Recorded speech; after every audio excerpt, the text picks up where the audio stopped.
बाब 2, बनाए आलम से पेशतर मसीह में चुने जाना। यहाँ एक और सवाल ये है कि जब खुदा ने बाग अदन में नेक व बद की पहचान का दरख्त लगाया था तो क्या खुदा को ये मालूम न था कि आदम उसमें से खाएगा या नहीं? हम ये नहीं कह सकते कि इब्तिदा से अंजाम की खबर देने वाले कादिर मुतलक खुदा इस बात को नहीं जानते थे। अगर खुदा जानते थे तब ये खुदा का इरादा था कि आदम और हव्वा गुनाह करें। यहाँ तक कि हव्वा को बहकाने वाले शैतान को भी खुदा ने ही बनाया था। ये खुदा ही की दूर अंदेशी थी कि आदम और हव्वा शैतान से बहकाए जाएं और वो नेक व बद की पहचान के दरख्त से खाएं। दरअसल ये सब कुछ बनाए आलम से पेशतर ही मसीह में मुकर्रर हो चुका था। शायद बहाज लोग सोचते हों कि अदम के गुनाह करने के बाद खुदा ने निजात का इंतज़ाम तश्कील दिया था, ताहम ये बनाए आलम से पेशतर ही कायम किया जा चुका था। चुनांचा ये लिखा है कि इफिसियों बाब 1 आयत 4, चुनांचा उसने हमको बनाए आलम से पेशतर उसमें चुन लिया ताकि हम उसके नज़दीक मोहब्बत में पाक और बेऐब हों, और उसने अपनी मर्जी के नेक इरादा के मुवाफिक हमें अपने लिए पेशतर से मुकर्रर किया। हमको उसमें उसके खून के वसीला से मुखलिसी यानी कसूरों की मुआफ़ी उसके उस फजल की दौलत के मुवाफिक हासिल है।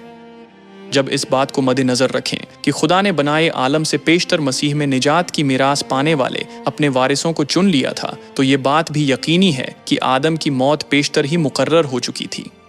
जहाँ तक गुनाह की इब्तिदा का ताल्लुक है तो तमाम मुताल्लिका आयात को अलग अलग नहीं बल्कि यकजा करके मुतालिया करना पड़ेगा। जैसे पैदाइश बाब 2 और बाब 3 आदम की तारीख के बारे में, यसायाह बाब 14 आयत 12 से 14 और हिजकीएल बाब 28 आयत 11 से 17, ताकि हम ना रास्त फरिश्तों और इंसानों के माबेन सही ताल्लुक को समझ सकें।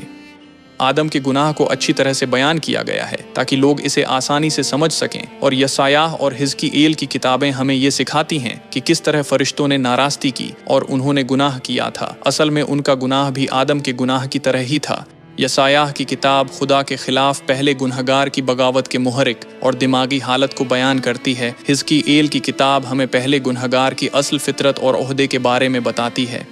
हिजकीएल की किताब में हम देख सकते हैं कि कैसे सूर के बादशाह ने आसमान पर गुनाह किया था। वो साया अफगन ममसूह करूबी था और खुदा के कोहे मुकद्दस पर आतिशी पत्थरों के दरमियान चलता फिरता था। अपने जमाल की कसरत के बायस उसमें घमंड समा गया था। उसने नाराज़गी की और गुनाह किया था, फिर आखिरकार वो वहाँ से निकाल दिया गया था। चुनांचा ये लिखा है कि हिजकीएल बाब 28 आयत 11, और खुदावंद का कलाम मुझ पर नाजिल हुआ कि ए आदमजाद, सूर के बादशाह पर ये नौहा कर और उससे कह, खुदावंद खुदा यूं फरमाता है कि तू खातिमुल कमाल दानिश से मामूर और हुस्न में कामिल है।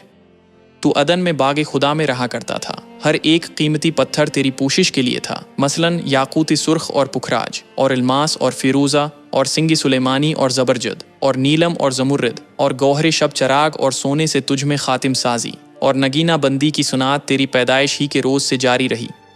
तू ममसूह करूबी था जो साया अफगन था, और मैंने तुझे खुदा के कोहे मुकद्दस पर कायम किया। तू वहाँ आतिशी पत्थरों के दरमियान चलता फिरता था। तू अपनी पैदाइश ही के रोज़ से अपनी राह व रस्म में कामिल था, जब तक कि तुझ में नाराज़गी न पाई गई। तेरी सौदागरी की फरावानी के सबब से उन्होंने तुझ में जुल्म भी भर दिया और तूने गुनाह किया। इसलिए मैंने तुझको खुदा के पहाड़ पर से गंदगी की तरह फेंक दिया और तुझ साया अफगन करूबी को आतिशी पत्थरों के दरमियान से फना कर दिया। तेरा दिल तेरे हुस्न पर घमंड करता था। तूने अपने जमाल के सबब से अपनी हिकमत खो दी। मैंने तुझे ज़मीन पर पटक दिया और बादशाहों के सामने रख दिया है ताकि वो तुझे देख लें।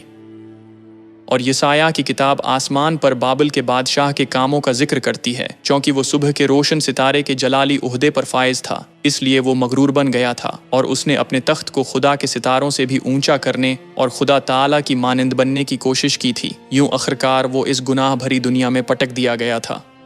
यसायाह बाब 14 आयत 4, तब तू शाह बाबुल के खिलाफ ये मिसल लाएगा और कहेगा कि ए सुबह के रोशन सितारे, तू क्यों कर आसमान पर से गिर पड़ा? ए कौमों को पस्त करने वाले, तू क्यों कर ज़मीन पर पटका गया? तू तो अपने दिल में कहता था, मैं आसमान पर चढ़ जाऊंगा, मैं अपने तख्त को खुदा के सितारों से भी ऊंचा करूंगा और मैं शिमाली अतराफ में जमात के पहाड़ पर बैठूंगा, मैं बादलों से भी ऊपर चढ़ जाऊंगा, मैं खुदा ताला की मानिंद हूँगा, लेकिन तू पाताल में गड्ढे की तह में उतारा जाएगा।